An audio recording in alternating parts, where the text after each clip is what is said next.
Come on, City. Come on, City. What? Come on, City. What? I am absolutely buzzing, lads. Brilliant. Brilliant. What I wanted tonight... Why, GJ? Why? Why are you buzzing? Because I hate Arsenal. I can't stand them. And they wanted us to win. And the great thing about tonight... Oh, you're a disgrace, GJ. GJ, that is... Honestly. Miro, do it! What is he doing? Oh my God! Oh my days, blood! Oh my days, bro! Chicken Royale! I can't believe I'm supporting Tottenham. Decky has scored. I can't believe it though, we've scored. We don't normally score first in the first half either. Emerson Royale! I know I was slagging him off 2 minutes ago! He scored! I don't know what's more Tottenham, to be fair. Oh my God, that was like 2 minutes. 2 minutes all it took for City to equalise. It's the story of Tottenham Hotspur, ladies and gentlemen. The story. So predictable. We have fallen apart in less than 20 minutes. And it's 4-2. I called it. I said it'd be 4-2. Man, well done, Tottenham.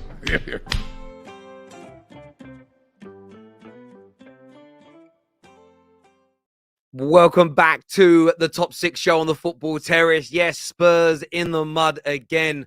We'll be delving into that and their troubles on the show. Looking ahead at Liverpool versus Chelsea in the Premier League.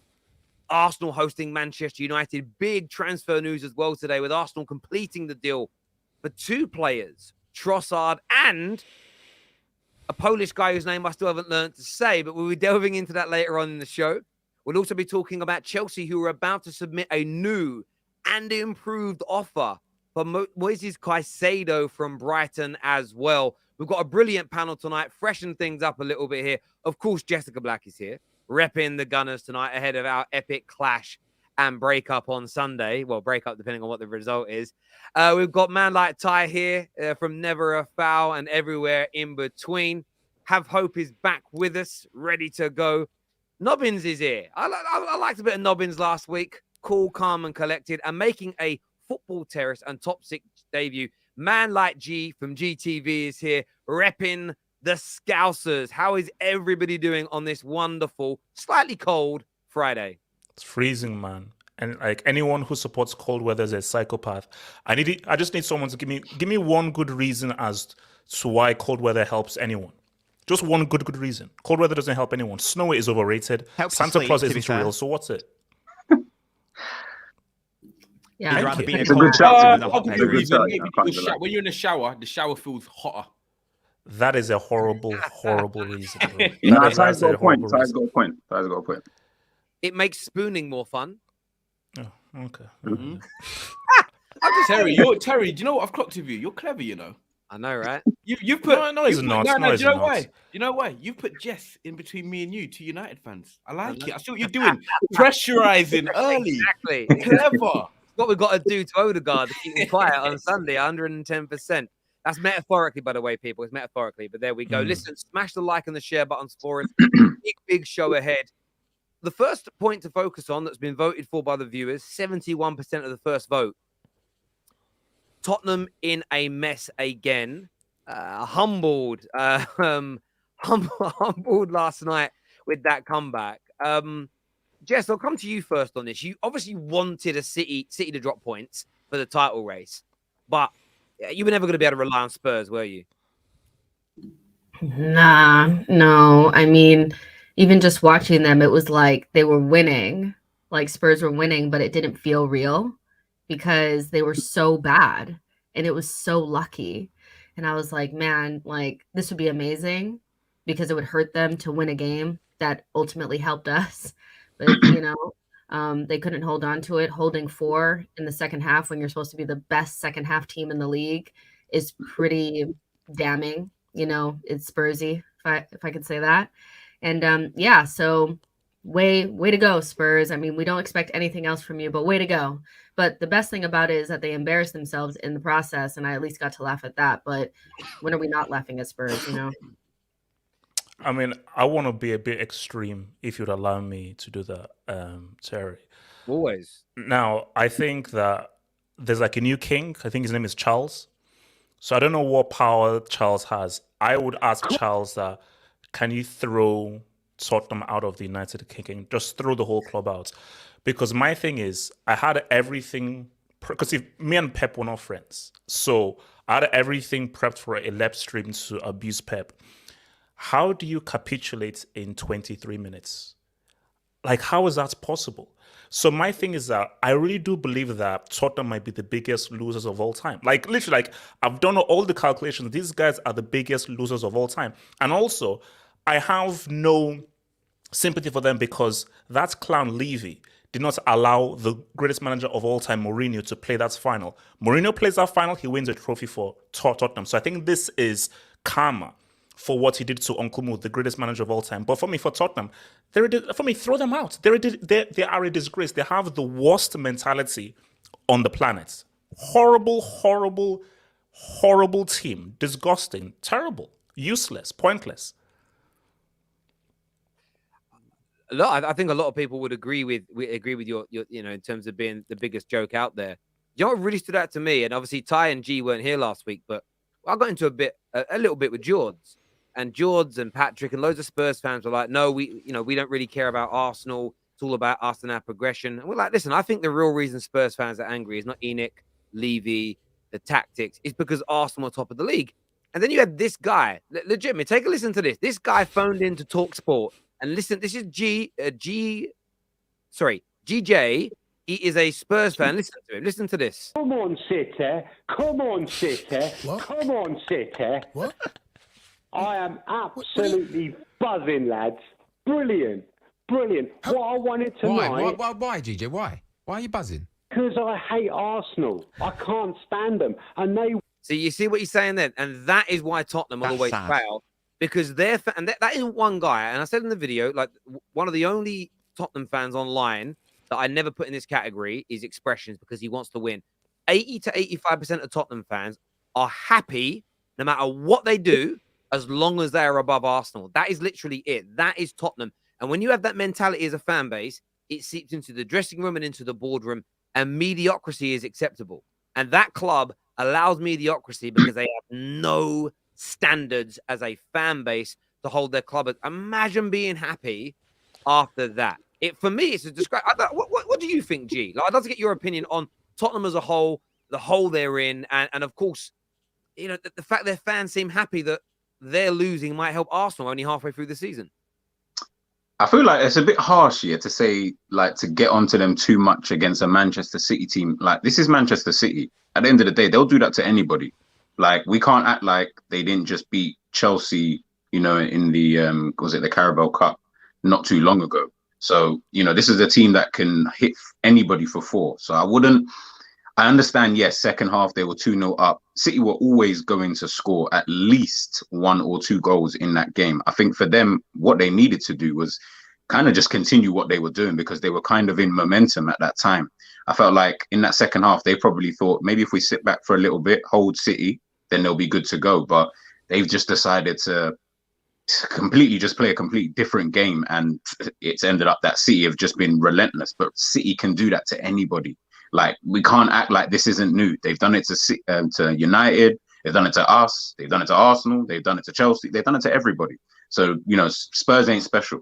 And I think the situation with Antonio Conte this season, they're caught in a catch-22 because they've got a world-class manager who's demanding world-class football. Unfortunately, they haven't really got that at this current moment in time. Whether Daniel Levy can, you know, get that for him, I don't really know. It just depends on what he's willing to do, whether he's willing to break the bank, whether he's willing to do his all to make sure that Tottenham can, you know, fight for the top honours. But I'm looking at Tottenham this season. I wouldn't be too concerned with the way they're playing, because when they were winning, nobody cared. Spurs fans didn't care. They were winning games. No one's going to complain if you're playing boring football. I feel like Conte is probably demanding he's probably demanding a bit too much from that Spurs team. And I think that he's not really read the room, in my personal opinion. And because he hasn't read the room properly, it's not really correlating between fans, owner, and the manager. And it's just seeping through to the players. And now they're just hitting a crazy run of form where this season, it's like they've got a mental block. I mean, why would you be happy as fans anyway to finish above Arsenal? I mean, what if Arsenal finished 10th and you finish 9th? Would that be a successful season? Like, would that be something that you'd be happy with? It would, though. I mean, the season that we finished, the second season that we finished 8th, they finished 7th with like 2 points more than us, and they were celebrating the shit out of it, you know. So that is their kind of MO. And I get the whole aspect of City can do this to everybody, but I think the context of this is that, you know, when you're supposed to be like a top 4 team, Champions League level team, you don't hold 4 really to anybody, you know, even if it is City. You can at least hold on to a lead a little bit, you know, not concede 2 goals in 5 seconds or whatever it was. Like, I think there's context to be applied, because I think at the beginning of last season, we lost to them 5-0, and we weren't even supposed to be a Champions League team. And people went in on us, you know, regardless of where we were in our project and all that. It was unacceptable for a team of Arsenal stature, a top 6 team, you know, traditional top 6 team, to hold 5, even though it was Manchester City. So I understand the context of it, but I still think, you know, in retrospect, none of us should be holding 5 or 6 or 4 or whatever to any of us. Do you know what I mean? Especially if you have a 2-0 lead. You know? And also, it's like it's in 20. I mean, I know it's City and so forth. 20 minutes. 20 minutes. I know, but it's City. Like, no, you can't say it's City. I'm with G here, because I'm with G here, because when you apply actual common like football logic to it, can all of us say we were watching that game, yeah, and when Man City score in the 55th minute or whatever it was, I was sitting there straight away and I was like, gee, do you know what? The second and third's coming. My initial instinct told me that. I weren't sitting there thinking, do you know what? I can see Spurs grabbing another one. Even when Perisic had it cleared off the line and hit the post and whatnot, I sat and watched that game and I was like, if City get a goal before 65 minutes, they will win this game. No Spurs form has really shown us that they're going to see out the game. Spurs are not playing great football anyway. We've got to apply context to it in terms of the players Spurs have got. Antonio Conte has not got great players for the system he wants to play.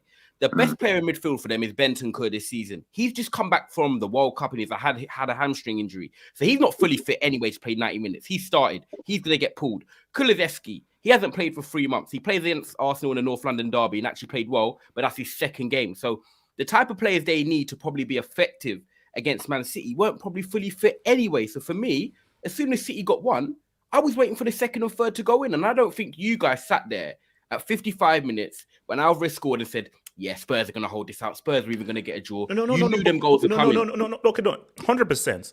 I knew, like, at halftime, I tweeted that this could go either way. Either we're going to clown Pep or we're going to clown Tottenham. So my thing is that I didn't think that Tottenham were going to win when it was 2-0 up. It's the manner in which it's happened. It's how quickly it's happened, and it's the way in which they went down. Like, if City win 3-2, but like they score the first after like 5 minutes, another 20 minutes, and it's like it's a long process, fine. It's just how quickly Tottenham completely capitulated. Because for me, I think that we have to connect to the dots. This is in relation to the Arsenal game. And also, when do we have a conversation about that bomb, Hugo Lloris?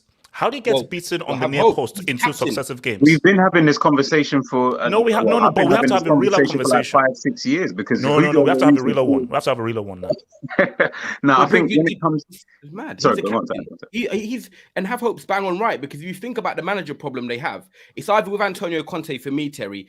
It's either you back him fully or you just get rid of him now and get another manager in. There's no in between. You can't be playing tug of war with Antonio Conte.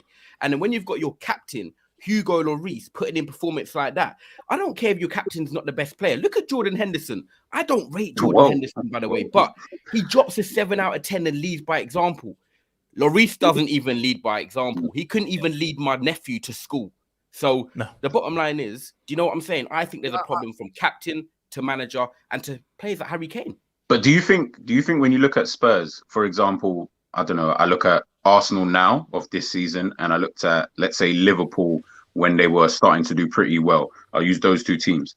They were able to get players in who were winners. So in Arsenal's case, they were able to get in Zinchenko and Jesus, 2 guys who have been winning with Manchester City, know what it's like to come into a team that might not be doing well, are trying to get there, but they've already got that winning culture breaded in them. Liverpool, we ended up getting someone like a James Milner. I know that's only one player, a guy who's experienced but knows what it's like to win. With Tottenham, I'm trying to think off the top of my head, and I can't think of anybody bar Hugo Lloris with his international team, but not at club level. Who's coming in there and saying, okay, cool, this is what it takes week in, week out to win. The manager can keep telling you all of the instructions and this, that, and the third. But when you haven't got a player on the pitch or a player in the dressing room who's able to just speak to certain players and say, look, from day to day, this is what we do. If you guys are trying to win the Premier League or Carabao Cup or whatever it is, this is how you do it. This is what we do to get there. It's like Casemiro. It's like United getting Casemiro. Once Yes. Casemiro comes in, it's like, I am experienced in winning Champions Leagues. I won 3 Champions Leagues back to back, being not just a bandwagon, but an integral part of that winning formula. When Chelsea, now it may be one thing, but when Chelsea brought in Kante, that was huge because Kante was pivotal to Leicester City performing the miracle.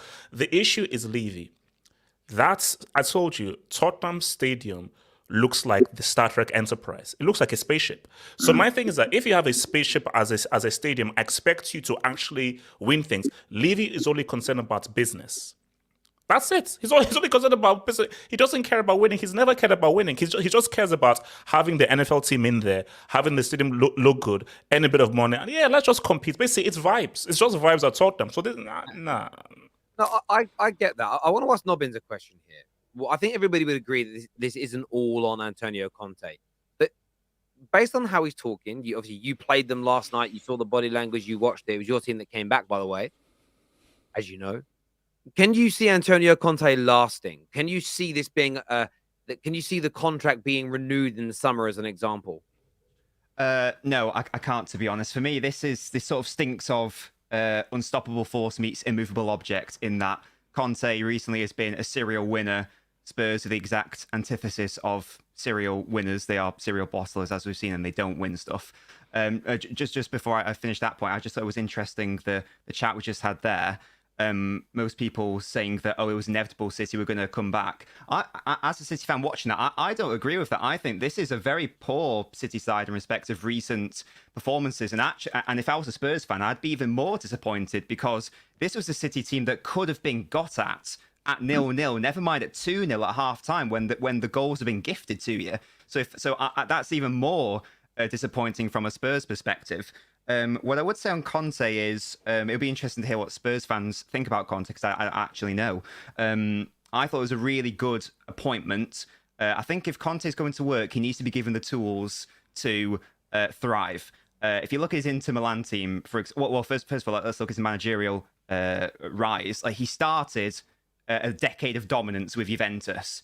In the interim, he went to Chelsea and won a Premier League title with Victor Moses as a wing-back. He then goes back to Italy and ends Juventus's decade of dominance with Inter Milan, and then comes to Spurs, and you expect him to do well, but he doesn't. And I thought he was going to do a blueprint of what he did at Inter Milan in respect of, I thought he was going to play the 3-5-2, but Spurs seem to be going for this sort of 3-4-3-3, sort of 3-4-2-1. And the reason why I don't think it will work long term is because I don't think that's the right formation. I don't know whether that's to do with the personnel, but I think that the issue that Spurs will find if you play that style, you're going to get overrun in the midfield. The issue with Spurs, in my opinion, is there's not enough progression from the central players. Who did Conte have at Inter Milan who did that? Ironically enough, it was a former Spurs player. He had Christian Eriksen in that sort of number 10 role. For me, that is exactly what Spurs need. Højbjerg and Bentancur, as good as they are as central midfielders, for me, they don't provide enough creativity and dynamism in respect of breaking the lines. So I think if Conte was to stay, Terry, I know it's a long-winded way of answering your question, but if Conte was to stay and would want to stay, I think he has to be backed. That's the reason why he left Inter Milan. But that ain't going to happen with Levy at the helm and making all those decisions. So I think that serious change would have to be made in respect of personnel, but I can't see that happening. Because I think no, Robin's right. I just think with Conte, same thing with Chelsea. And anyway, if he doesn't give you success in the first 2 years, sack him. Conte is not a long-term manager. See, Juve was Calciopoli tax. Like, guys were sent to Serie B and sent to jail and prison, so that doesn't count. So, but with everywhere else, Italy at the Euros, Inter Milan, Chelsea, he gives you success either in the first year or the second year. He's not a 5-6 year rebuild like a Fergie kind of a manager. So if he doesn't give you that success, so for Tottenham, he's not winning a trophy in these 2 years, sack him. You know, as a sack him, it's over now. It's over. So, yeah, I think it's going to be very interesting to see what happens with Tottenham, and I think that I rate Antonio Conte as a winning manager, but there's one thing you have to give him, and Ty's already said it. You give him exactly what he wants, or he fails. And Tottenham never give any manager what they want, so they need someone in who is willing, who can get a tune out of anything. Like a Pep Guardiola would never be any good at a Tottenham, because to win and be the manager he is, he needs to be able to keep spending. There's a reason that he did brilliantly at Barca, but there's a reason that he picks and only ever picks the best team in the country that has the most amount of money in the monopoly. I think he could do a very good job at a club that needs rebuilding or that has limited budget. I still think he could win titles, and he's also earned the right to be at those clubs as well. But Antonio Conte, very toxic when he doesn't get what he wants. So it's going to be intriguing to see how that goes. Viewers, make sure you're smashing like and share buttons on the show. Next topic, as we move on, it's a big game this weekend, but it seems to kind of gone under the radar. Just over 12 hours time, Liverpool take on Chelsea in the Battle of Mid, as I see people calling it on social media, which is actually quite funny. How are you feeling ahead of the game, G? Because you won the FA Cup replay, but you were absolutely battered by Brighton just the other day. How do you see this game going? I think it'll be a draw. I think Chelsea pose a threat that I'm not really looking at that Wolves game. There was some positives out of it, but I think the Wolves game was more. Liverpool are so consistently inconsistent this season. So, that Wolves game, we got to win. But, coming up against a Chelsea side who I think are going to be up for it, they're going to be buoyed by the transfers they've made in the last couple of days. Whether they play or not is irrelevant. I just think the club as a whole are just going to be buoyed. Coming to Anfield, they like coming to Anfield. I think we've only got a couple of wins since, 2012, since against them. So I'm looking at that game and I'm thinking they can pose threats to us that are going to cause us issues. And we're not really coming into this, as you said, on good form. The way we played against Brighton, we should be in a relegation battle. That was just embarrassing. And Brighton are a good team, by the way, not to discredit Brighton or anything like that. They could kind of do that to anybody, really, if on their day. But when I'm looking at Liverpool, the way that Jurgen Klopp is, the way that the club is at the moment, there's no stability. There's a lot going on behind the scenes. The team is in bad form. Players are out of form, injured, nowhere to be seen. You're coming up against Chelsea. They're going to be buoyed, man. So I think we'll be lucky to get a draw. And if we do win, then Chelsea must be having a real bad day. How about you, Hasso? Go on. I mean, it's a tricky one. It's a tricky one, man, because if you say Liverpool-Chelsea, you would think, these are guys. It literally is a mid-table clash. It's a mid-table clash. Like, it's 9th against 10th. Both of them on the same points. But I think G is right, though. I think for Chelsea, Mudryk I think he's going to start. Because I think he basically wrote on his Instagram that, ready for tomorrow. So Mudryk is going to start. And also the reason why they wanted the Mudryk deal to be done quickly is because they also want him to be involved in the game on Saturday. So Mudryk was done all that. So they should hopefully start on Saturday. So I think there is a lot more pressure and expectation for Chelsea. I think for Liverpool, it's crazy. Remember when you go to Anfield, and going to Anfield was like going to Camp Nou in the peak Barca Messi era, where you don't get anything at Anfield, you just get overrun. And I think that this is the best time to beat Liverpool at Anfield, because I just feel, I'm not sure whether Gio agrees with me, Klopp, I don't think knows how to rebuild. And I think Klopp is trying to enforce a plan A into a team that doesn't have any legs, because his plan A requires physicality and a lot of running. And Fabinho and Henderson, they have no legs anymore. So I feel like for Chelsea, a draw is pretty much a loss. Chelsea have to win.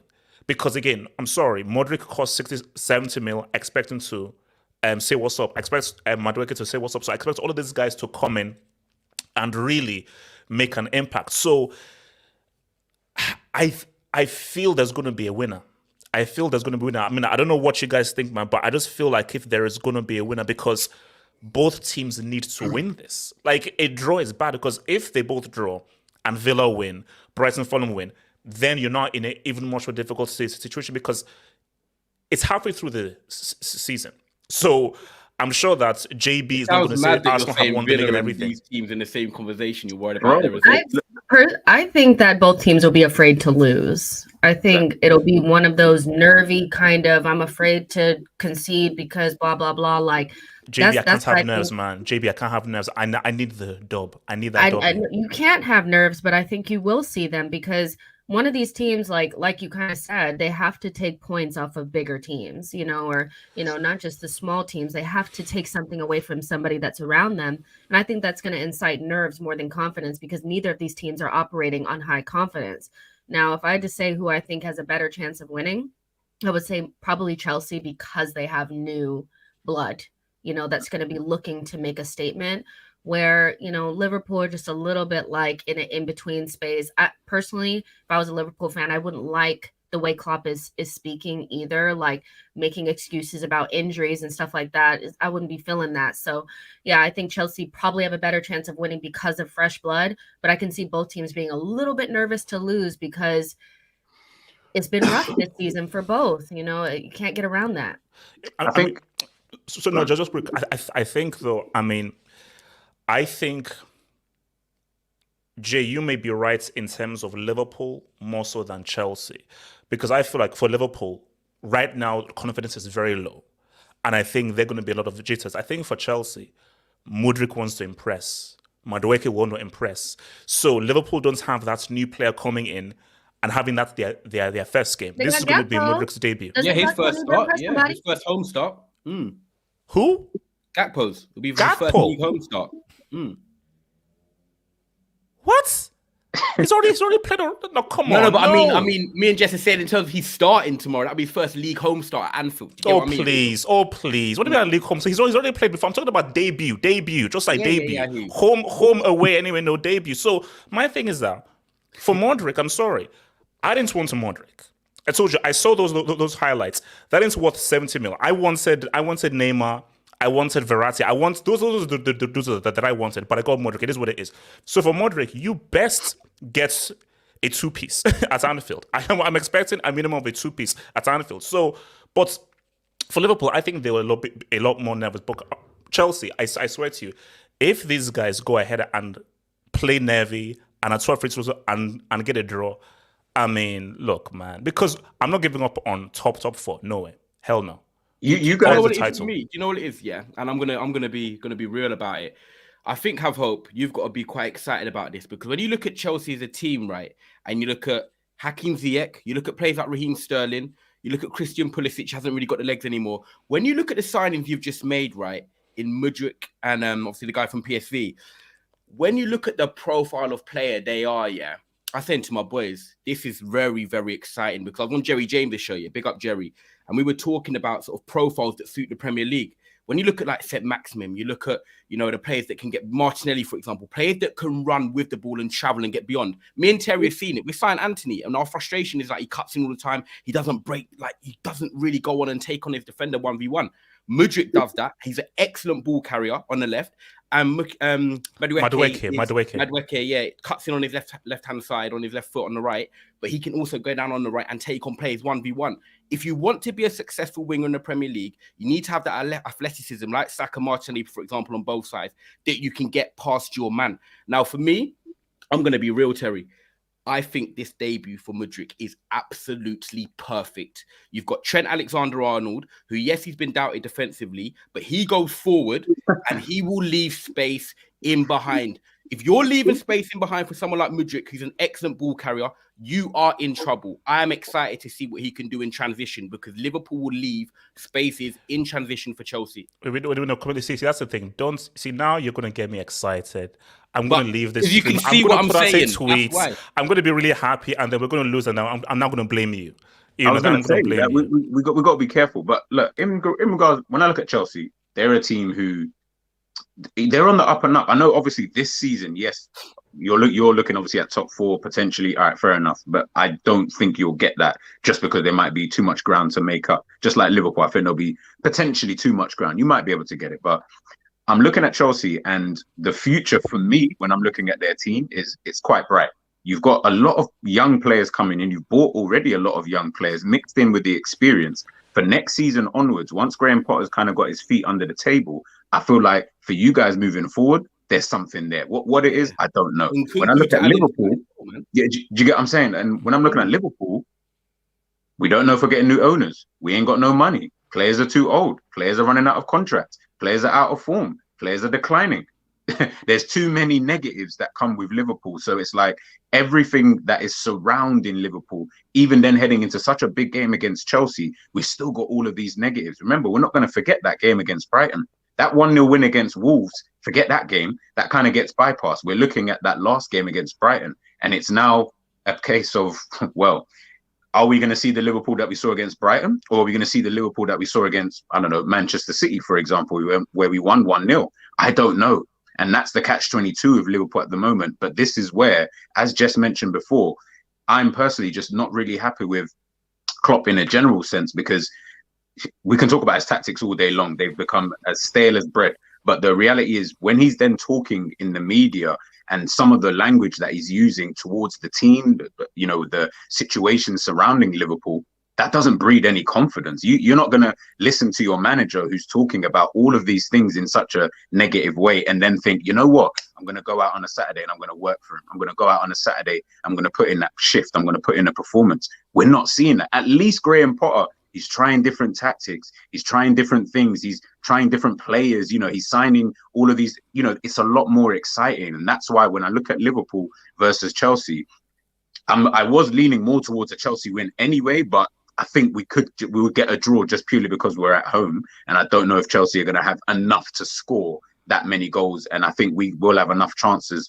with Nunes and Salah obviously up top. But for me, it's a game where I'm looking at and thinking, you're either getting embarrassed or you're going to put in the best performance you've put in this season.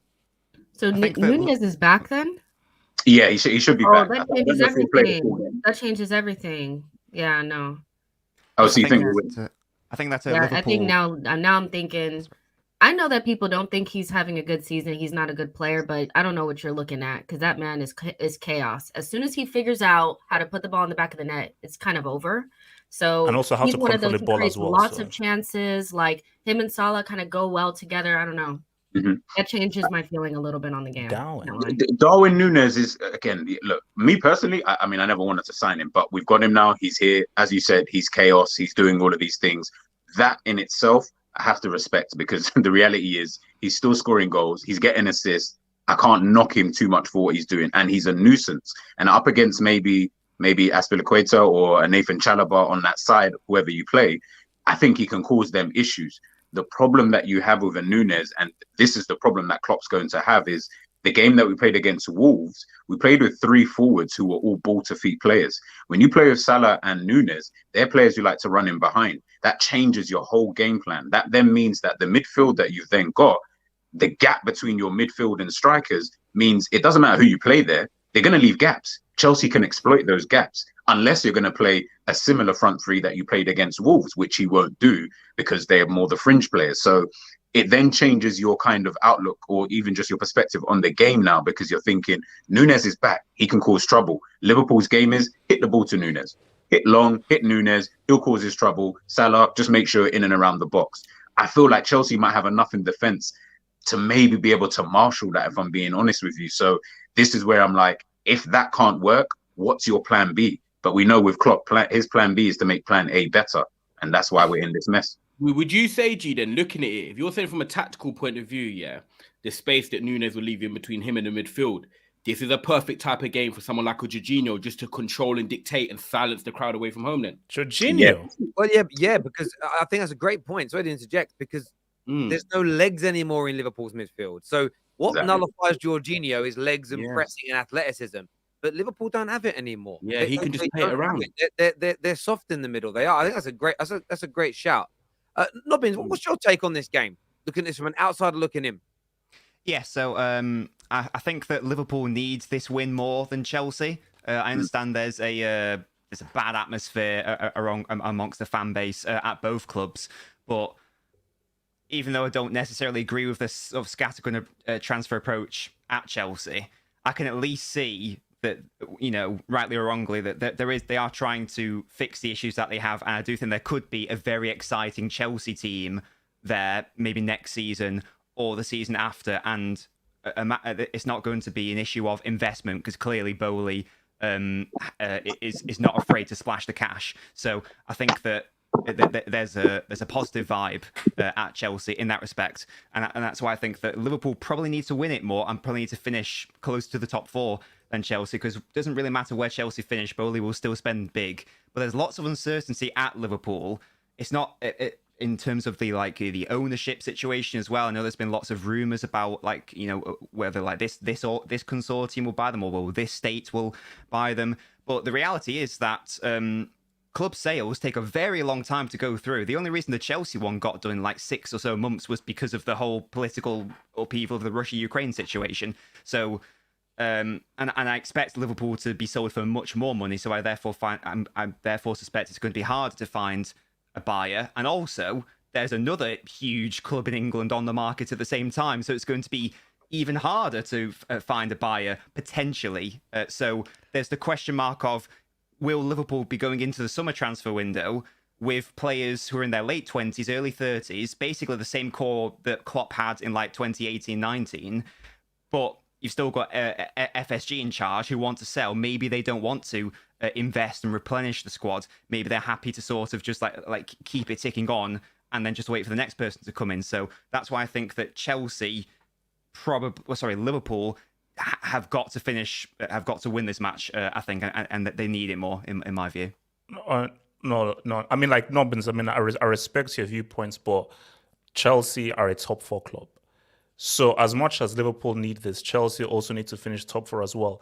I'm not accepting 5th, 6th, 7th, 8th, 9th, or 10th. I'm not accepting that. It's not happening. Of course, yeah, you're absolutely right to not accept mediocrity. But what I would say is that, let's be honest, there's one spot available between Chelsea and Liverpool, if one of those is going to get it, because it's going to be Arsenal, City, and United in that top 4.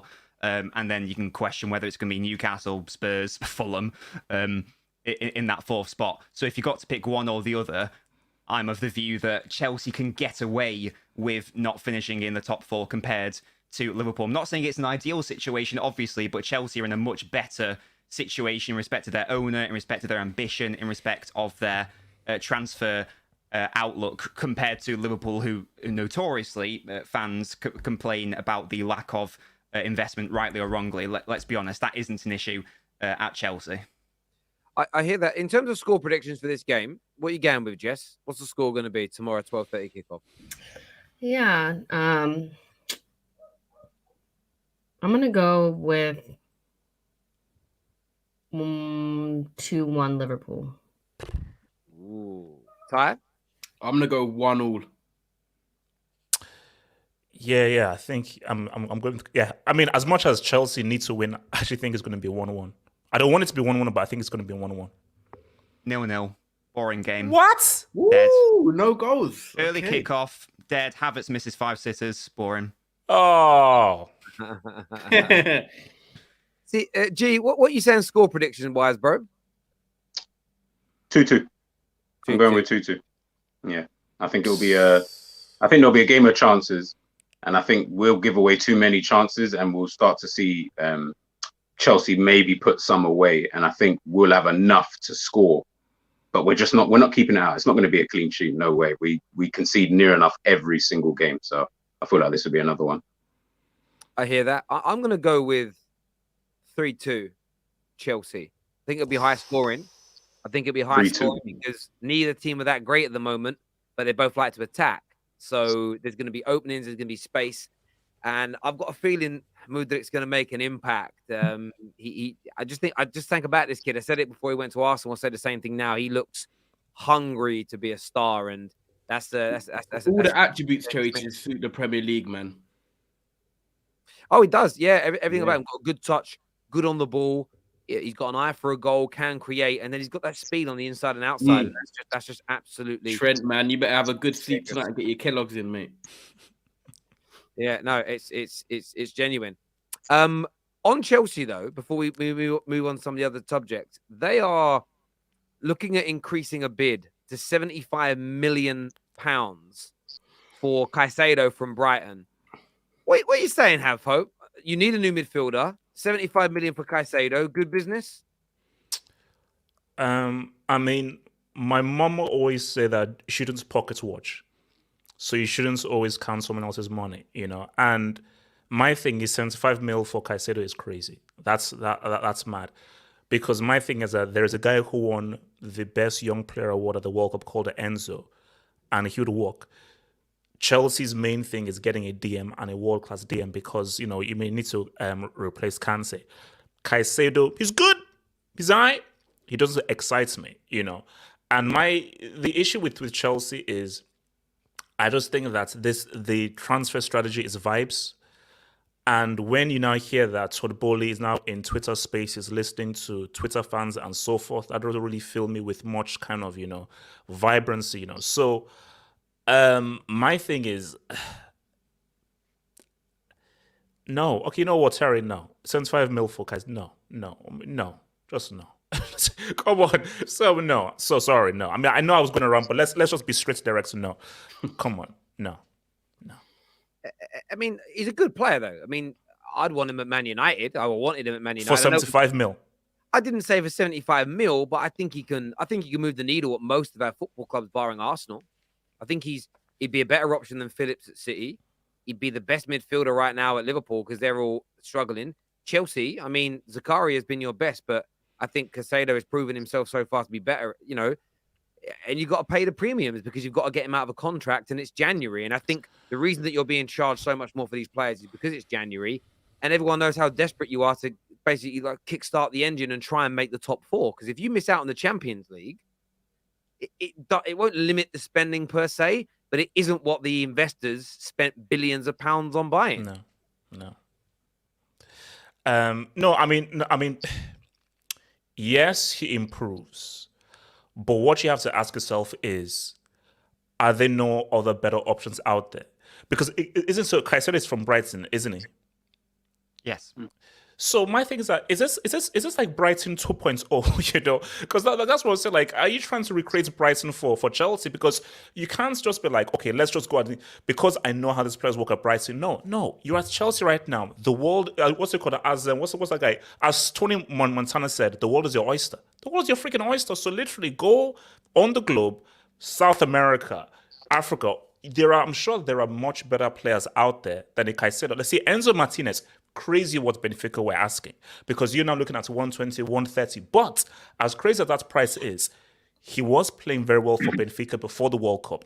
He was one of the reasons Argentina won the World Cup. So if Enzo comes in, crazy price, but at least he's coming in with some international caliber and some weight. So that's 120 mil. At least it's backed up by a amazing World Cup performance. But for Caicedo, I'm like, yes, it improves it, but if you now put 75 mil there, are there now other funds to now go out? Because that midfield needs a whole new revamp. So if it's 75 mil for Caicedo, is there now money left to have another midfielder and another one and another attacker and another right back as well? So that's my. So my when question. you're saying that if you've got enough money to spend on another midfielder, are you saying that you think that you should go for a midfielder who's maybe 35, 40 million and then invest in another midfielder? Do you feel like the price is too big that it's going to stop you buying other midfielders? Is that what you're saying? You see, I don't know what's inside this bank account, you know. So I don't know whether it's a case of, send 25 mil and we can spend 120 more. So I need Todd Bowley to talk to me, call me, phone me and say, look, Todd, can I see your bank accounts? How much is left? How much can be spent? Because if it's 75 mil and that's it, hell no. If it's 75 mil and you can spend a lot more on the midfield, okay, let's do it. But my fear is that's quite high. So if the price is that high, maybe this is my fear. Maybe this is the Enzo replacement. Maybe this is, we couldn't get Enzo, so Caicedo. If it is, that's horrible. Because I'm sorry, Enzo to Caicedo, that is a massive downgrade. You know, so I just need to know exactly what is happening. Massive downgrade? I mean, is Enzo Fernandez that much better than Caicedo? Yes. How many Benfica games have you seen of Enzo Fernandez? No, because I saw let's say Champions League games, because I'm combining what he did in the Champions League for Benfica, who topped their group, with PSG and Juventus. And for me, World Cup tax is heavy for me. It's heavy for me. And that kid coming in, totally changing Argentina's midfield after what happened against Saudi Arabia and being one of the best players at the World Cup and winning Young Player Award, I value that very highly. Of course, Caicedo is good. And I've seen him for Brighton and I'm seeing him for Ecuador. He's good, but I'm sorry, I'd rather have Enzo. The one thing about Enzo, though, is he's like an all-around midfielder that can do the box-to-box stuff as well as scoring goals. So on the market, technically, he should cost significantly more than Caicedo, who, for me, I don't want to limit him too much to just destroyer because I see that he has a decent passing range as well. But I don't think he's going to give you the goals that Enzo would give you. So I would imagine that he should cost more. But, like, you don't need to wait around for Enzo Fernandez. Like, I don't think you need to be sitting around pining for this guy either, because Caicedo is a Premier League proven defensive midfielder that could become something really special in the future. So I don't know. I feel like I understand why you would want Enzo because he's more well-rounded, but he's not even really a DM. Like, for me, Enzo is not a DM. And you said you need a world-class DM. That's Caicedo to me. So it just depends on, positioning and stuff like that. But I don't think you need to pine for Enzo, to be honest. Yeah, I'd be very cautious about the whole Enzo Fernandez thing. You mentioned Champions League and World Cup. That's a very small sample size in terms of like what you base a player off. I don't know how old he is, but I think he's had half a season in Portugal. So I think that the prices that are being quoted after. Did he have a good World Cup? He did, but James Rodriguez had a very good World Cup, and we all know what happened there. It's very dangerous to sign players purely based off either half a good season in Portugal plus a good campaign in the Champions League and the World Cup. But also, even if he was like this phenom and brilliant player, I don't even know if he's what Chelsea need. He's not a defensive midfielder. If the idea is that Chelsea need an out-and-out defensive midfielder or a ball-playing defensive midfielder, I don't think Enzo Fernandez is your guy. I think you need to be looking elsewhere. Yeah, and then also, who would you sign? Oh, go ahead. No, go ahead. No, I was just gonna say, who would you sign then? Because you're saying fair enough, like Caicedo might not be the one. That's cool, but then who are you gonna sign then? Like, what other midfielders are out there that you think are good enough to come into this Chelsea side and imprint their kind of their abilities onto the squad? Realistically, what's the name of that guy from Morocco who plays for Fiorentina? Amrabat. He would be superb. Okay. Amrabat would be superb. He'd be superb. Fair enough. He'd be cheaper than Caicedo. Yeah, he'd be cheaper, but I think when you look at, again, it comes down to balance and what you're looking for in your team, profiles. For me, N'Golo Kante is not exciting. It's not like, oh my God, N'Golo Kante does anything flashy. But that guy, the way he dispossesses, the way he gets up and down the pitch, Caicedo kind of gives me a bit of N'Golo Kante vibe. Don't compare him to N'Golo Kante, man. Listen, don't look at balance in the team. You're talking about Kante. You're talking about Kante. But no one's going to be an N'Golo Kante. I get it. But when you look at his strengths and what he brings, it is a similar type of profile. He can ball carry up and down. He can intercept. He can disrupt the play. And he's a nuisance in there. If you get someone next to him who's more fancy or technical on the ball, that's a perfect balance. So I think what you've got to remember with prices as well, we could all agree, is Jack Grealish a £100 million player? I don't think he was. Exactly. But what was he worth to Aston Villa? 100 million. Is Moises Caicedo probably the best midfielder that Brighton have in there right now when you look at age and prime? Yes, he is. So to Brighton, it's 75 million because how effective and how important he is to Brighton. So I think there's a lot of context when you think about it here. But if Chelsea got him, I actually think in terms of what you need right now, Kovacic is a brilliant player, by the way, but you can't rely on him 38 games a season. He's your up and down legs man, breaking lines. Kante can do the same thing. He's been out all season. You've got Jorginho, who's not that type of player. So who have you got that really provides your legs apart from Zakaria, who's on a loan for 6 months? Caicedo suits the profile, bro. Yeah. Listen, I think Caicedo would be an excellent signing. The money's very high, but it's going more and more that way. There's more money on its way to the Premier League with new owners to Liverpool and Man United. And, Qatar want to pump more money in. The TV companies keep pumping in more. get used to the fact that the price is going to keep rising. But what Chelsea are doing is smart. They're giving these players long contracts. It's smart on one side. That means you spread the cost, which means you're not actually... Chelsea have actually spent £70 million only on players so far. The rest of it is spread over 6.5 to 7 years on average. How that goes wrong is if they change the project direction, they've got to rebuy again. That's when it becomes a real issue. But you cross that bridge when you come to it. There's a super chat here that says Caicedo is a pivot player. He isn't a DM. Hasn't played 6 months in the Prem in the same system. Cucurella looked world class at Brighton, and that's fair. Look, I think everybody gets overly tacticoed when it comes to, is it a DM? Do they sit in a double pivot? Let's just rephrase it: defensive minded. That way you're safe. You know what I mean? Because everybody, listen, you could ask 10 people to describe what a CDM is, and you'll get 10 different descriptions, which is actually worrying. And it's because of all those idiots. The tacticos on Twitter that like do threads and they make it sound like it literally sounds like Dr. Strange has written a thesis on how to do stomach therapy on somebody. It's like, bro, football is never that complicated. Another super chat here says El Sakiko, Moyes Lampard will be a better game. Lots of people are forgetting that with the new Champions League rules next season, 5th might be good enough. Spurs, Klopp, and Chelsea will try their best to get 5th. Is what's been said there by Bison Beast. That could certainly happen. Viewers, make sure you're smashing like buttons and subscribing to the Football Terrace.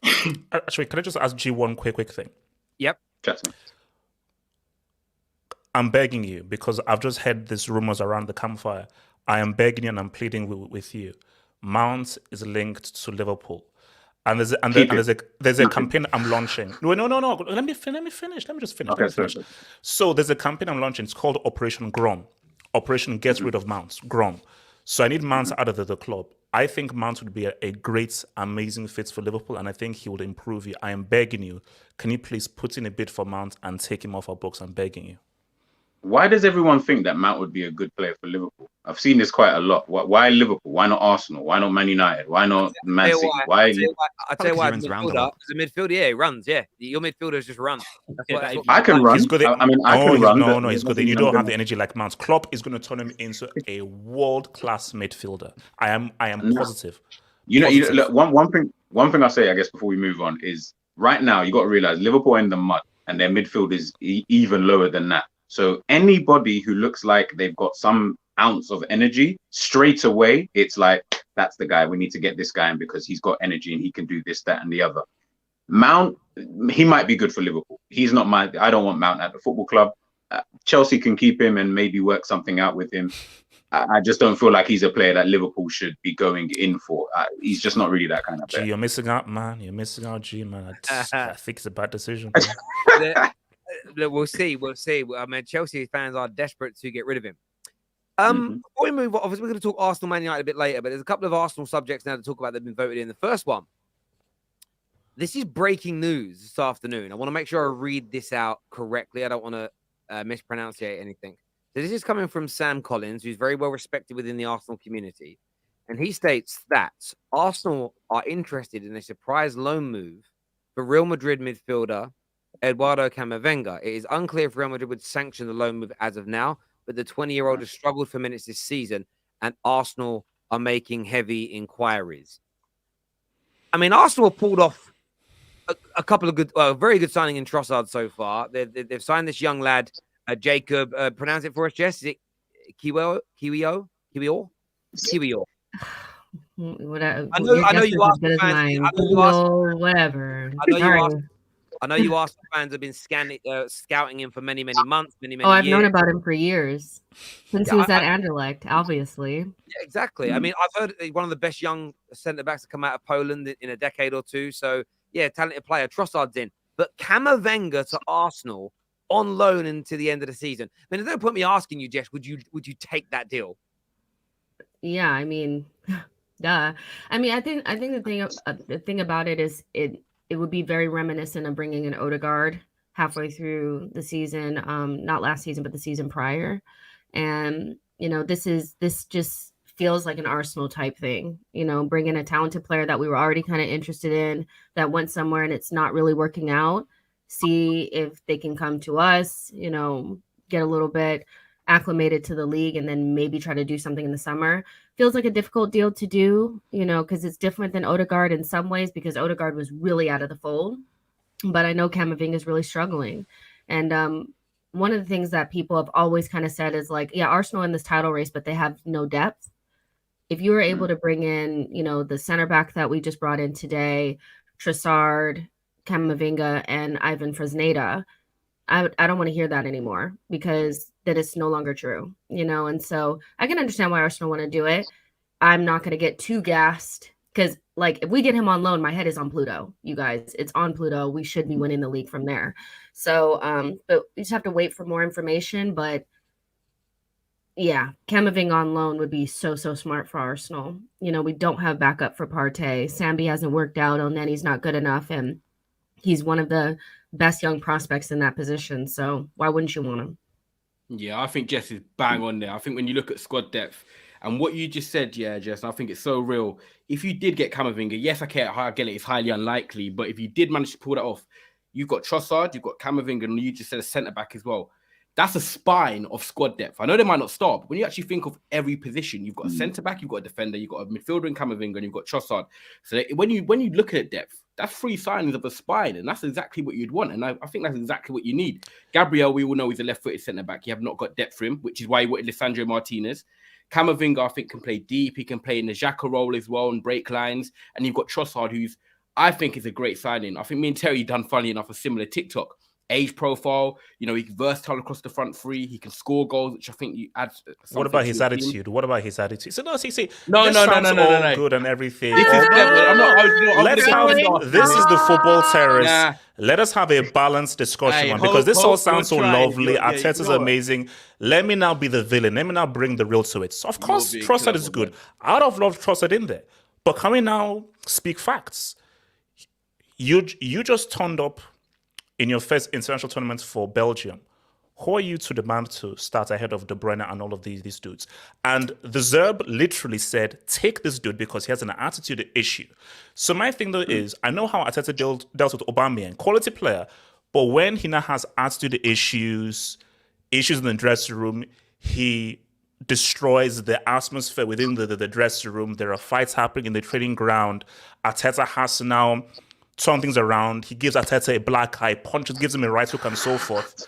JB, what happens when the reason why you didn't win the league is because Trossard is a complete poisonous influence in the dressing room? Talk to the streets, please. Kevin De Bruyne was actually the person that was toxic in that Belgium, dressing and room. Trossard. I don't think it was Trossard. Well. Even if it was, this is his dream move. Okay, he's so excited to be at Arsenal, and the reason why he didn't get along with De Zerbi was not just because they had the blow up, but Matt, he wanted to leave. He's ready to go. He's 28 years old. He wants a different type of challenge, and so for me, I think somebody that's dying to come to the club, and this is kind of where they want to be, is not going to just start shit for no reason. So nice try. Yeah. But no. You know what? No. When Arteta turns up to a press conference with a black eye, just clip this and remember who told you. You know what, though? I'm gonna have to nip it in the bud, because I see what you're trying to do, and I think it's clever, but you think about it. Trossard has 6 months left on his deal. He didn't ask for it to be extended. They activated that 1-year extension by choice of Brighton. When you look at what Arteta has done, a lot of Arsenal fans have praised the way he's got that sort of team together. He's got rid of the players like Aubameyang and so forth, who might have been a problem. He isn't then going to go and sign a player that he thinks is going to create a problem in the dressing room. At the end of the day, football's all about timing. Trossard might not get this opportunity to go to Arsenal, by the way, when they're competing for the Premier League title as well, just to add. So he's coming in halfway for the season, competing for a Premier League title, 28. If he doesn't accept this move now, who's not to say in 2 weeks' time he does his ACL? Bang! Big move, dreams over. So I don't think that it's going to be an attitude problem. He wanted to leave, and Arteta has been clear from day one. He has got that bad attitude out there. They're all believing as a team. So he's not going to throw someone in there that he thinks is going to disrupt it. Let's be real. All I'm saying is that you're not Nostradamus and you can't predict the future. So time will tell. No, yeah, you're right. It would just be very odd for him to, be toxic on the assumption that he's doing this to get his dream move to Arsenal. And then he gets there and he's like, and he doesn't change his attitude after he gets what he wants. He's just, no, actually, I'm just going to keep being an absolute menace, even though I'm like in a team which could potentially win the league. I think it's very wishful thinking on your part, to be honest. He's a good player, man. Though he might be a bit hurt.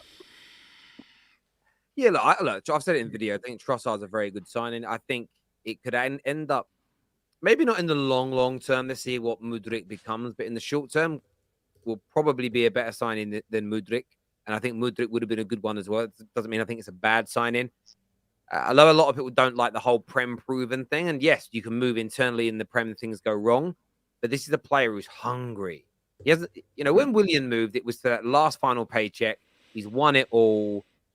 He's at the end of his career. This is a man who wants to win some stuff before he retires, and I think that'll be a good deal.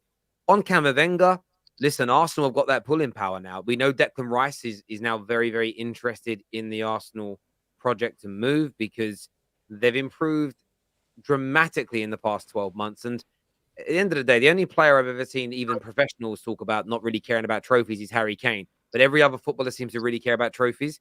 And Arsenal are in a position where they're more likely to win them now than most of the other teams in England. So they become a place where this time last year, Jude Bellingham was being spoken about, and it was, Jude Bellingham will go City or he'll go Liverpool. Why is he going to go anywhere else? You fast forward 12 months, Arsenal are now that destination where a lot of players are going to be interested in going. Man United could be that place by the end of this season if we're back in the top 4 with new owners, and Newcastle now. And the landscape changes very, very quickly. And I think that you could bring a player like Camavinga in, who I thought in the Champions League run for Real Madrid last year, every game that turned around, I think he was pivotal from coming off that bench and turning it around. I don't really watch a lot of La Liga, so I'm not too sure why he's not playing. But all I ever see when he's on the pitch is a very, very good player indeed. And if you pull off those 3 signings in this January, yes, one's a loan move. It's phenomenal. And you're already the favourites to win. You're already the favourites to win the Premier League in my eyes. Some people see you still second favourite. But this, in my opinion, but this really changes it if Arsenal can bring in players of this quality. In relation to the young lad that's come in, I mean, does anybody know anything about him? And I mean that with absolute respect. Like, has anyone even watched the game he's played in? I think in the World Cup, Poland. Yeah, he played in the World Cup for Poland. Like, he's one of those where I just don't think he's somebody that people have been really, really talking about. But there were other top. Oh. It's all go. Is that me? That's Jess. Oh, no. That's Jess, isn't there? We're on the same one. Mine's always fine. We're plugged into the same Wi-Fi. I don't know. I'm not too sure what happened there, but I don't remember what you were saying either. Because I'm looking. Yeah. No. No, go on. Here's my thing. Arteta. I feel that Arteta has had more hits than misses in relation to talent ID and getting players. So even if it's not someone that anyone knows, I would say that it would probably make sense to just believe that he's going to fit into what Arteta wants. Mudryk as well. When I would have taken Trossard over Mudryk, when Arsenal were going in for Mudryk and I saw his highlights, I was like, what's this? But I said, you know what? Even if I don't rate him, and I saw how Arsenal played, I said, I know how Mudryk can fit in for Arsenal and how he can use him well. Mudryk, I still believe that Chelsea went in for Mudryk because he was trending on Twitter. That's my belief. I don't think this was a plan or this was a scouting thing. So I think for Arteta, he knows what he wants and he knows exactly how he wants to forge his team. And I do believe that he has a lot of power and agency in acquiring players. So, because again, I have to just compare it to Chelsea. I don't think Potter has carte blanche with players who comes in. I think it's a mixture of Potter, Bowley, and the consortium. So there isn't just one clear idea. So I think for Arteta, he knows what he wants. So most likely, if you just look at the amounts of players who fit in, he's had a lot more guys who've come in, worked than guys who haven't. So yeah, I hear. Sorry, Jess, you were saying something before you cut off. No, I was just going to say that, he's been scouted and looked at by a lot of good clubs that have great recruitment, and he's not the finished article or anything like that, but he fits the criteria. Young player that, has the aggression and the versatility and the ball playing ability that's required for Arteta's system. And a lot of people have kind of said that he's the left-sided Ben White. And so he fits, and I don't really feel worried about it. Again, at 20-something million, it's not something to be like, oh, what's going to happen? He's a backup. to Gabriel, and Gabriel is one of our most important players. And if he goes down, I don't know what we do. So it's going to be nice to have a backup for him. So I'm excited about it. I like signings that come out of nowhere, and I don't think you have to know everything about a player for them to be successful. So we'll see what happens, but we're building that squad depth, and we've needed that for so long. Absolutely. Here, this says, I watched him play for, is it pronounced? Spezia. Spezia. In a few Serie A games, especially against Inter, Atlanta, and AC Milan. Good ball playing left-sided centre-back. Also look forward to seeing Trossard playing in a false 9 role. This super chat here says, Oi, Terry, how do I get on the panel, mate? Some Chelsea fans that are on here are talking about you have hope. No disrespect to any God's of them. will. Some of them make no sense.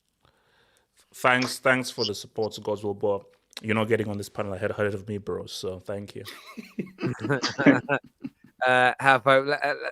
Laying down the law there. Big game this weekend, though, people. Big game. Aside from the transfers, Arsenal hosting Manchester United. We could see a situation whereby Arsenal are only 2 points ahead of City come kickoff if City beat Wolves at home, which we all expect them to do, I would say. How does this game go Sunday?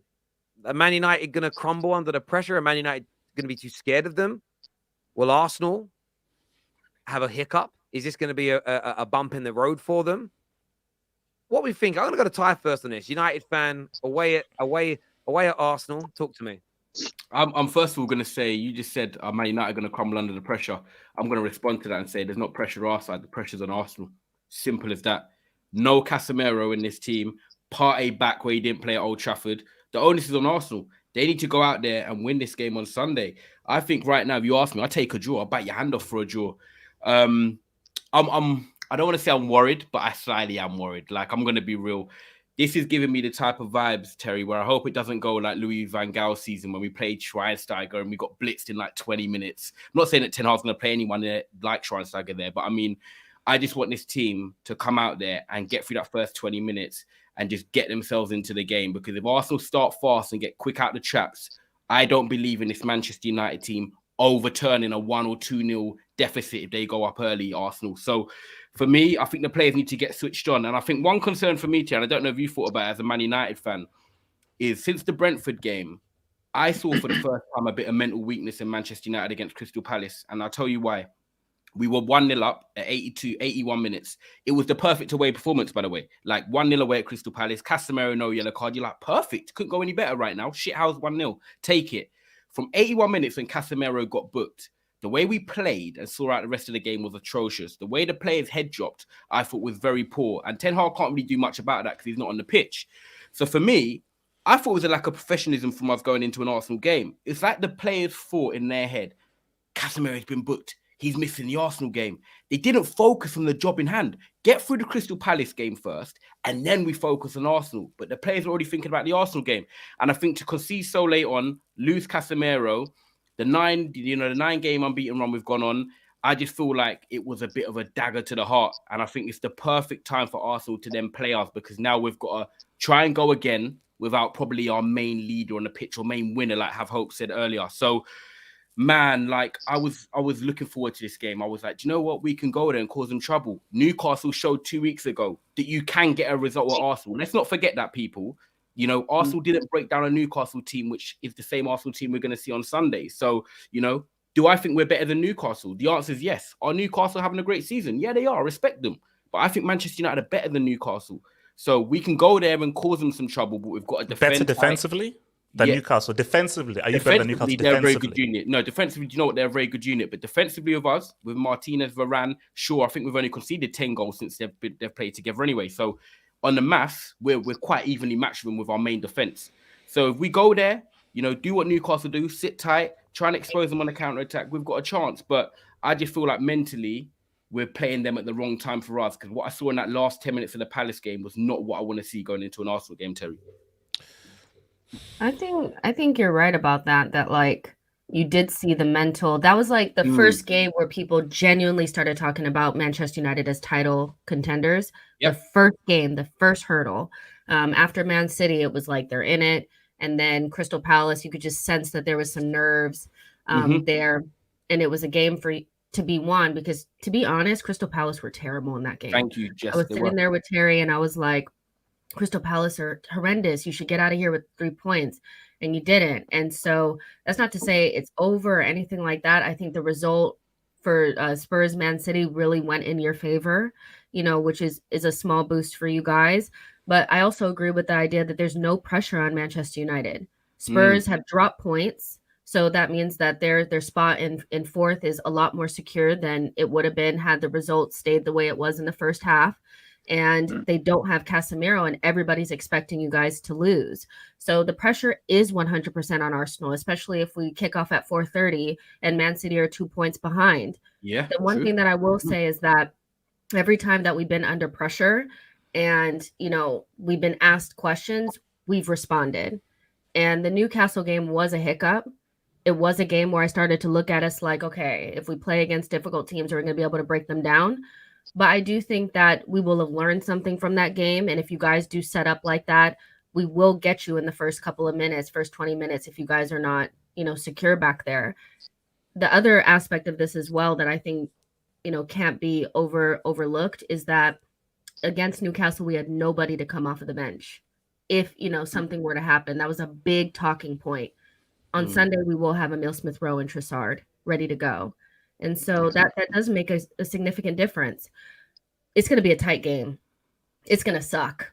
I don't know what me and him are going to be like, but I don't think it's going to be nice. I don't think it's going to be, a steamroll from Arsenal. And I don't think you guys are just going to walk up to the Emirates and just take the 3 points. It's going to be tough, but all the pressure is on Arsenal and we have to answer the question again. Do you know what I think is key for us? I think if we're going to go into this game and try and get a result, playing the way Manchester City play, and I think Arsenal are kind of a replica of Man City, you could say, the Fred role on De Bruyne last week was so good for us in the first half, enabled us to get into the game, sort of stifle Man City's attacks. Fred, Odegaard, part 2, we need it again. Because for me, I think we're going to have to cram the midfield, and I think it could work against us or it could go for us. And Terry, I want to see what you think. I think we're going to go McTominay, Fred, and Eriksen, and Fred's going to stick on Odegaard. And I think he goes Bruno out wide again instead of Anthony.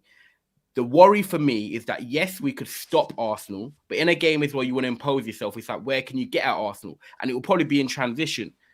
Do you think we could make a mistake that if we do cram the midfield and play Bruno out wide, that limits our attack because you'd want more pace in terms of you've got Rashford. We don't know if Martial's fit anyway. And then obviously, if Anthony's not out wide and it's Bruno, where's the extra pace coming from? So obviously, do you think we set up with that, and do you think that could backfire? I think that's a setup I think we'll go with, and there is that risk, as you say, of not having enough pace on the counter. You'd love to have Sancho, Martial, Rashford all fully fit, raring to go, 3 of them on the counter. Equally, though, if we don't pack that midfield with no Casemiro, we're going to get overran, and it then becomes almost irrelevant who's on our wings, if that makes sense. So there's that. I mean, he could also the manager could also throw in a curveball. He could also start someone like an Elanga in a game like this, who hasn't started for a while. Like, that's the kind of talent. I mean, there's Garnacho as well, who would probably more likely to start. Maybe you start Garnacho and Rashford on either flank, and then you've got those 2 players with pace. I don't think he'll do Bruno in the false 9 again, because that hasn't ever worked when he's done it. But we've got a few options, even though we don't have many. But we have to try and nullify that midfield of Arsenal, because their engine room is so potent for them, and they feed the ball into the Martinellis and Sakas, who are like so dangerous. Martinelli's kind of off form a little bit. I'm actually really excited about the Shaw versus Saka, if Shaw starts at left back, that is, and AWB versus Martinelli. I think they're going to be 2 brilliant individual battles in this game for us to kind of enjoy. I mean, I think you guys are actually underrating how good of a tactician Ten Hag is, because the facts about it, I know that Partey wasn't playing, Casemiro's not playing on Sunday, but the only team to beat the best team in the Premier League was Man United. And I do feel that on this row, United have been a very difficult team to break down. So maybe those last 10 minutes against Palace was bad, but how did you lose? A contender for goal of the season. Whatever happens throughout the season, that is you may not win, but that is contender for goal of the season. So a goal of the season is what's made you lose a game in which you pretty much won and you pretty much controlled all the way through. So I think that it's all about mentality and psychology. When 100% Arsenal are under huge pressure, because Arsenal right now, they have to be in title mode. Arsenal right now are in title mode. It's no more about top four mode. This is now a title season now. For United, okay, if you had beaten Palace and you had beaten them, it could have been a 3-point swing. But still, for United, it's like, wait, what's they say? Okay, so if you aim for the stars, you may reach the mountaintop. United can't be aiming for top four. They've got to aim to win the league. Because if you now aim for top four, you may now fall short. If you aim to win the league, you may fall to second or third. So United have to be like, there's halfway to go through the whole season. Arsenal still needs to play Man City as well. We just had one little blip on an amazing run. United have to go into this thinking that we are the only team to beat these guys. So United have to have the psychology of, no, we have to go here to figure out a way of beating them, even without Casemiro. And I think that what Ten Hag did to Pep was such a tactical masterclass.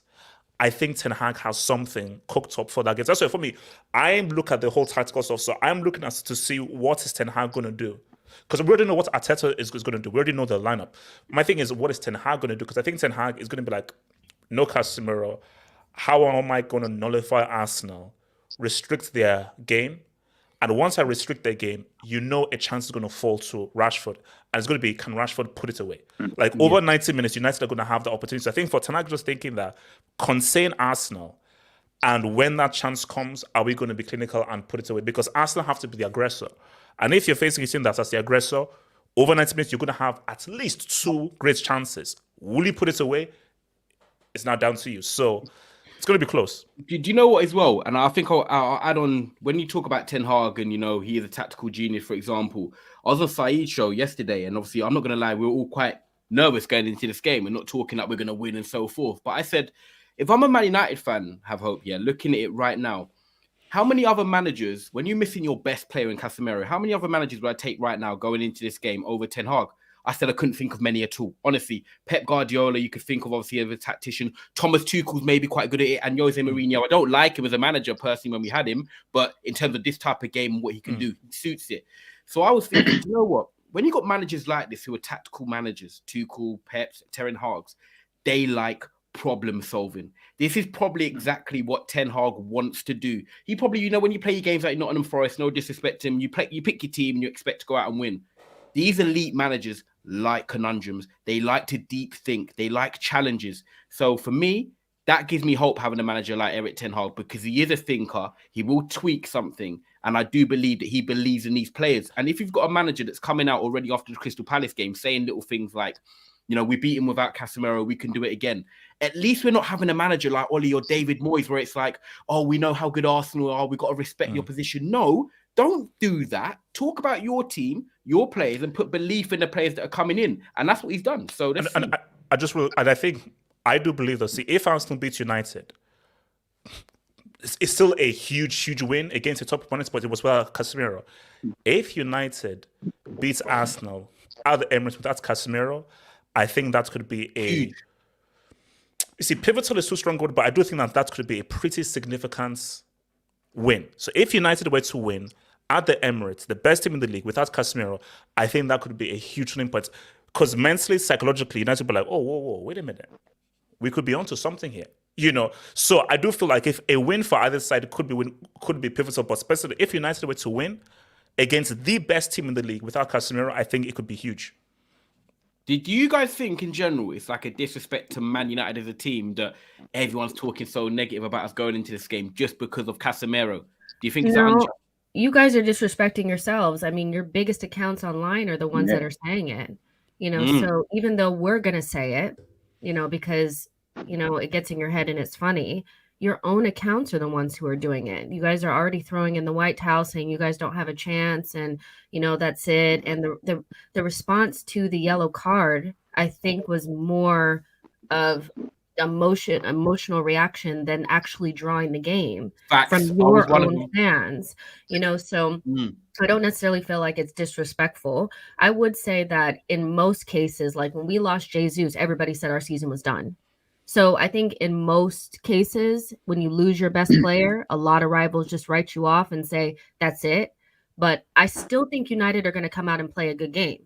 Like, I still think like it's going to be close. I don't think it's anywhere near just done. But one thing that I do think, Man United fans are all like, in general, people are not taking into consideration is that we almost have a 90% win percentage with Thomas Partey, and it significantly drops when he's not there. So he's going to make a difference, and he wasn't there at Old Trafford. Still think you guys might have just nicked it, but yeah, I think both CDMs make such a big difference, and that's why it's such a huge talking point. Yeah, I feel Arsenal. So no, go on, G, go on. No, I was going to say, are Arsenal not coming into this game quite confident? I mean, there's this perception around Arsenal that I see a comment in there, and I kind of agree, is that it seems like every game that Arsenal play, this game's going to be significant. Oh, they need to get past this test. They need to do this, that, and the third. And I'm like, I mean, they've passed every test that they've kind of faced, bar that obviously United game earlier on in the season. They passed every other test. I think we're past the stage now where I'm looking at this game. If Arsenal are coming into this not sitting top of the league, playing the best football in the league, ahead, even if they are by 2 points regardless, I would maybe feel a bit more worried for Arsenal than I would United, even though they don't have Casemiro, because then I'll think United can still go there, do a job, and leave with 3 points. I'm looking at Arsenal now. I'll be honest, I see 3 points for Arsenal, and I don't think it's going to be as tight as people are making now. I get it. Obviously, Manchester United are in form. They've only just drawn to Crystal Palace. I think he was coming off the back of 9 wins, I think, in a row. So, of course, they are buoyed by their performances. But I almost feel like the perception around Arsenal, especially this season, is everyone's waiting for this fall off.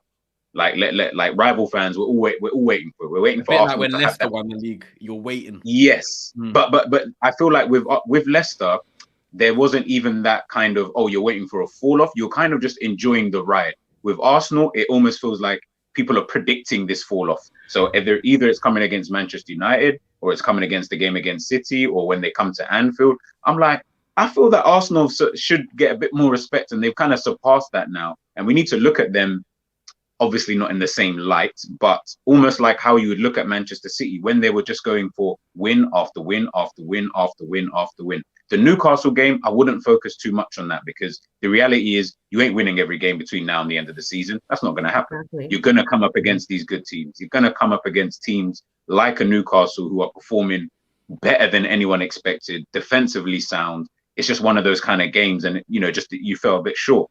I'm looking at this game and I'm thinking, I see Arsenal coming into this game confident. They should come out with a win. I expect an Arsenal victory, to be honest with you. Not to disrespect you. You know what I would say about that is just like people have convinced themselves that this is the exact same team from last season. So, they're going to do the exact same thing. I had conversations like this in group chats where it's like, it's the exact same player. So what do you mean? How can it be different? And I'm like, if you can't count on young players getting better and having experiences that make them better, then I don't know what to tell you. We don't look the same at all.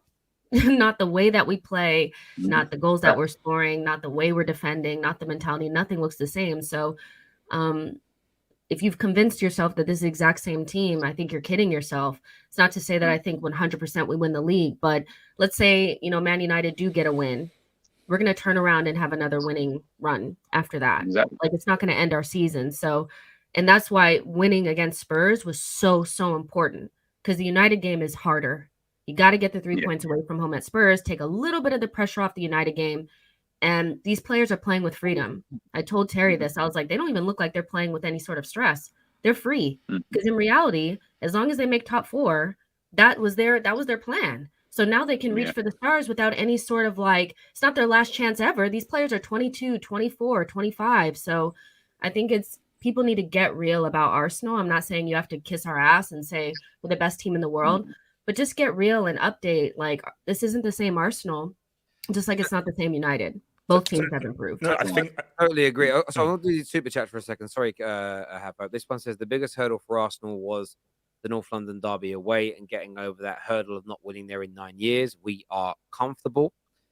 9 years. It says that pressure won't be an issue with this Arsenal team, especially at home. The self-belief in this team, because of how well they are coached, is remarkable, is what DK says. And that works two ways as well. You could be 2 points ahead only at that point, then go and win and push it back to 5 at another big test. That confidence just grows and grows.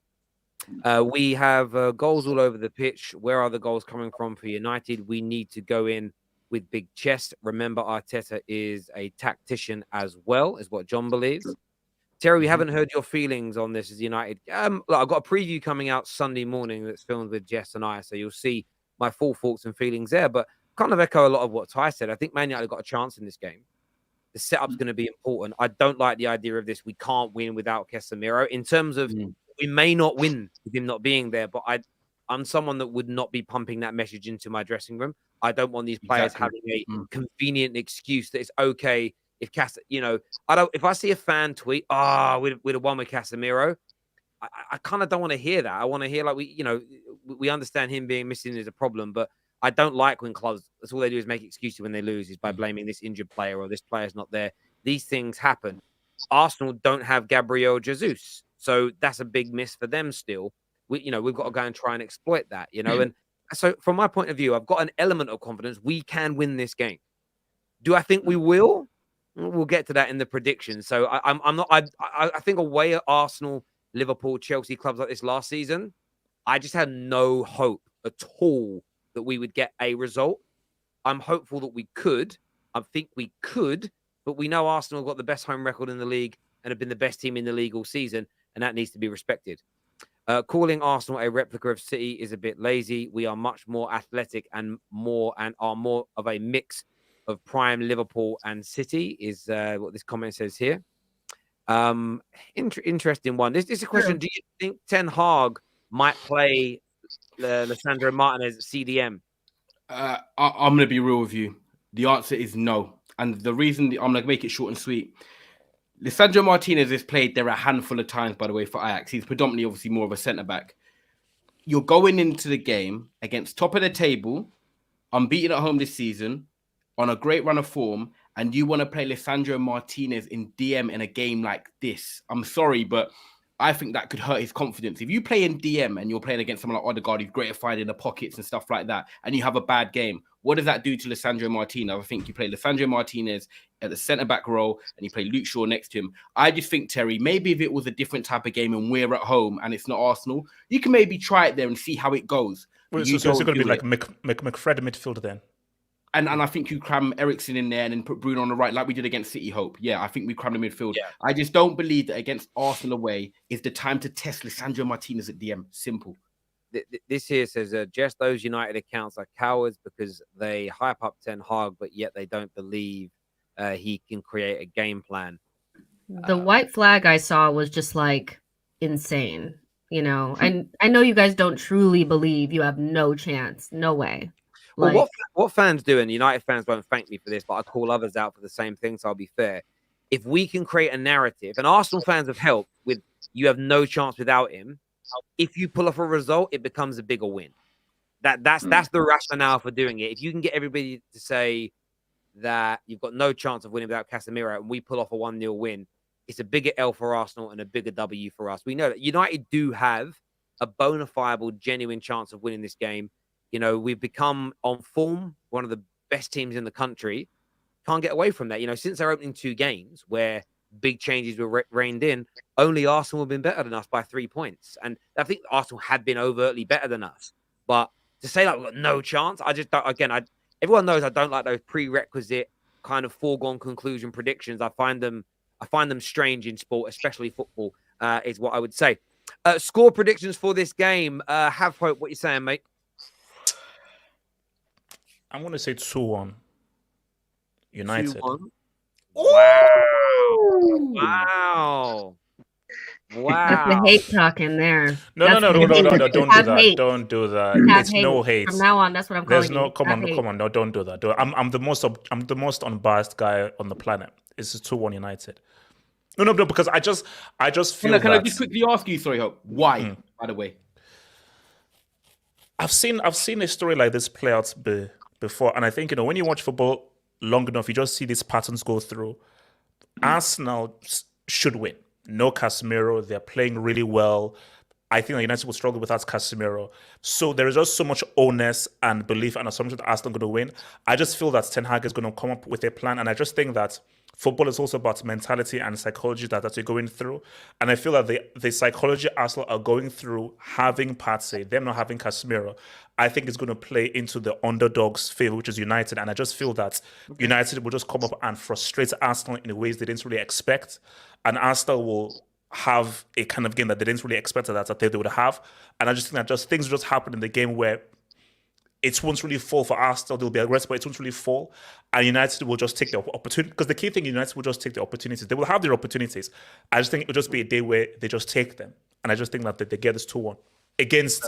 I'm sure I'm probably the league guy that thinks. I just think it's just going to be a result that surprises most people. So I get that. Nobbins, I want to hear, as a City fan, what you want the result to be and what you think the result will be. Right, I'd love it if United could win. So I'm hopeful for 5-0 Man United, because they're not a threat in the title race at all. What is going to happen, sadly, is it's going to be a very controlled and very measured and comfortable 2-0 win for Arsenal. And sadly, it's not even going to be close, I'm afraid. It's going to be all reminiscent of the Spurs game where Arsenal, from minute one, are in the ascendancy. United have got no chance of winning the midfield battle. It's going to be very similar in how United played against Arsenal at Old Trafford, and be very similar to how they played against City at Old Trafford. In my opinion, United were not the better side on either of those two occasions, and United are not going to be the better side on this occasion. And I don't think that. I think third time's the charm. I think that we'll see that finally that this you can call it, maybe riding your luck. It isn't the correct term, and maybe that would be unfair to United. But you get the point I'm making. I don't think that they played better against Arsenal or City, and I think it'll be the exact same thing here. But they won't get the results this time. Okay, G. 3-1 Arsenal and Nketiah at the double. I think it'll be. I agree with Nobbins. I think I don't want to dismiss United because I'm respecting what they're doing this season and what you've done under Ten Hag. I like Ten Hag. I like what he's doing with the team. I like what he's doing with certain players. You got Wan-Bissaka, who seems to be out of nowhere. He's just come back in and he looks like he's becoming an option now for you guys. He might be able to keep someone like a Martinelli quiet. I don't feel like Arsenal need Martinelli to be on song really to win this game. I think I'm more looking at, can they keep Saka quiet? You know, will they be able to, even Nketiah himself, like I feel like he's someone who, give him a chance in and around that box. If you're not careful, he will score. He's one of those kind of players. Midfield battle is the midfield battle. I mean, I still think even if United were to win that midfield battle, I trust Arsenal at the back. I trust them enough at the back that they'll be able to hold off. I mean, it's only really Rashford that I'd be that worried about. If we go with the formation or lineup that Terry and Ty have just said about having Bruno out there on the right, I feel like that's actually better for Arsenal because I feel then they can isolate him over there, meaning he's not going to be effective. If he's in the middle, he becomes effective. Then the scoreline might change. But yeah, I'll go 3-1 Arsenal. I feel they'll. This won't even be a statement. It will just be more of a, all right, well, that's another test done. We move on to the next game, whoever that is. No disrespect there. none taken. Ty, what you saying? Yeah, sorry, man. I'm going to have to make you scratch your head again. I've got to be real. Terry, I don't think we get a result this weekend. I think Arsenal win this 2-0. And you know what? Nobbin, what you just said there quickly, by the way, about playing when we played at Old Trafford against City and Arsenal. I actually said when we beat Spurs at home, Liverpool at home, and then obviously beat Arsenal at home. For me, Arsenal were the better team. And I actually agree with you, despite us getting a result. I just think Arsenal weren't clinical enough in the final third to get that final pass or something together. On Sunday, they will get the final pass together. On Sunday, they have Thomas Partey. I just think, Terry, that it's going to be one of them games where they are going to come out the traps early. And me and Jeff have already said it. They score within the first 20 minutes, and we just don't settle into this game. But, you know, I'm a Man United fan. I want to believe, and I'll be watching it, and I'll have hope, of course. Have hope. But no, have hate is down in that bottom corner, seething at what you're saying. JB, it is. I'm just speaking the truth. JB, relax. Yeah, but, I just got to be honest, man. I can't come in and say I think we're going to go to the Emirates and win, bro. I hear you on that. Jess and Jess and I's predictions will be out on Sunday morning in the 12th man show. So we're not going to ruin that show by telling you what we think is going to happen now. We're going to keep that ready. So Sunday morning, keep your eyes peeled for the 12th man. But I certainly think it's going to be. I'm very excited. I think Sunday's going to be very toxic online. I think it's going to be a very this game's been building up for a minute. Can United bounce back after dropping points? I think there'll be a 2-point gap between City and Arsenal when it kicks off, because I think City will beat Wolves. Yeah. And then it just becomes, it'll just be a bloodbath. You know what's perfect, Terry? It's set up, because it's Sunday at 4:30, it's set up nicely because we get to see all the other results before. Mm-hmm. Yes. That's what I like. It's almost as if it was preordained that way, you know? Yeah. Don't you find it weird when they pull out the random fixtures? They're random, that you often get like the North London derby and Manchester derbies at the same weekends every year as well. Those random draws come out. It's crazy how random it all is. And check whenever Liverpool play Everton. I bet there's another derby on that same weekend as well. I bet there's another derby on that weekend as well. It normally is. But listen, everyone that's tuned in, thank you. Please hit the like button before you leave and subscribe to the channel. If you're watching the playback, it's all timestamped with all the different talking points, statements, and news stories that we've gone through today. I want to thank Ty, Jess, G, Nobbins, and of course Have Hope for joining me on the show thank you today. for having me, and Jess. Not a problem at all. We're back tomorrow with live match reactions ahead of what is going to be another epic weekend of football. Until next time, take care. Goodbye. God bless. And we'll see you all again very, very soon.